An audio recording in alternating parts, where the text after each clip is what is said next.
Gəlin belə fikirləşək də. Bax, okey, biz deyək ki, o 400 manat məbləğ deyil, 1000 manat, 1500 manat məbləğdir deyək, ortalama deyək. Amma məsələ ondadır ki, hətta bu məbləğlə belə Azərbaycanda yəni gələcək qurmaq olar. Müxtəlif insanların istəkləri müxtəlif cürdür. Məni bir statistika narahat etdi. Əslində bu yaxınlarda Dövlət Vergi Xidmətinin səhv etmirəmsə 25 illik qeyd olundu və onlar orada 100 ən böyük vergi ödəyicilərin siyahısı açıqladı. Yəni orada bir şərh var ki, bu könüllü şəkildə olubdu. Könüllü şəkildə rəqəmlərin açıqlanmasına icazə verən şirkətlərin göstəriciləri də ola bilsin ki, şirkətlər razılıq verməyiblər, amma o siyahıda olmalıdırlar. Amma ora baxanda siz görəcəksiniz ki, neft-qaz sektorundan sonra digər böyük vergi ödəyici banklardır. Bankların da gəlirliyi iki cür olur. Birinci korporativ biznes kreditləridir, biri də istehlak yönümlü kreditlərdir. Və istehlak yönümlü kreditlərin payı çox böyükdür. Və bu onu göstərir ki, prinsip ki, insanlar hal-hazırda ayağına, qazancına uyğun yaşamır.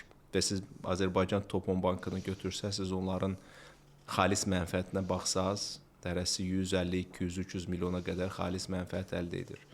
Yəni ki, bu xalis mənfəət nədir?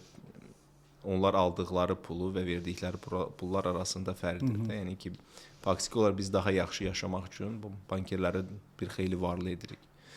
Bu bir tərəfdən bəlkə sualınıza cavab verir. Yəni, bu pullar çatmır ki, insanlar kreditləşməyə məcburiyyətində olurlar.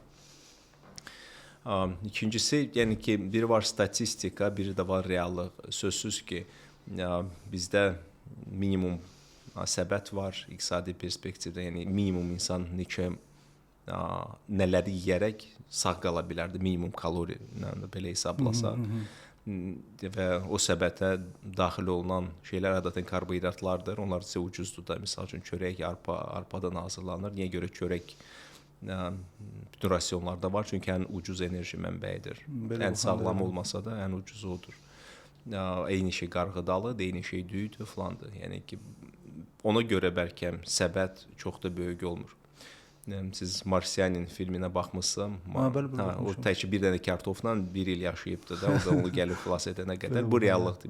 Karbohidratlarla bir baxanda bir dənə kartofla da sən sağ qala bilərsən də bu dünyada. Sən bir balaca artıq şəkin olsa, ümumiyyətlə rahat qala bilərsən. Ona görə statistika ilə iqtisadi göstəricilər, iqtisadçı olmağıma baxmayaraq məni narahat edir. Misal üçün müharibəyə və orduya xərclənən vəsaitlər ümumdaxili məhsulu artırır və iqtisadiyyat üçün bu yaxşıdır.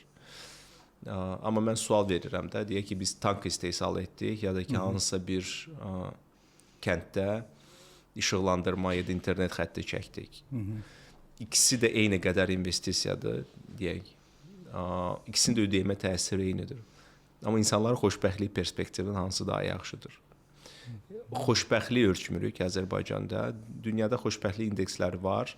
Yenə də hər şey subyektivdir. Misal üçün, Norveç, misal üçün, Skandinaviya ölkələri adətən bu reytinqdə yüksəkdirlər. Amma digər tərəfdən baxırsan ki, onlarda suisid halları da çoxdur.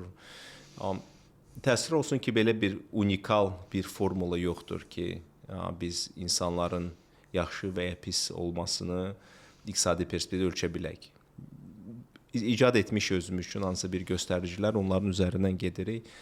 Ona görə mən həmişə deyirəm ki, iqtisadçılar bütün suallara bir dənə sözlə cavab verə bilərlər. İngiliscə bu söz var, it depends, yəni ki, asılıdır.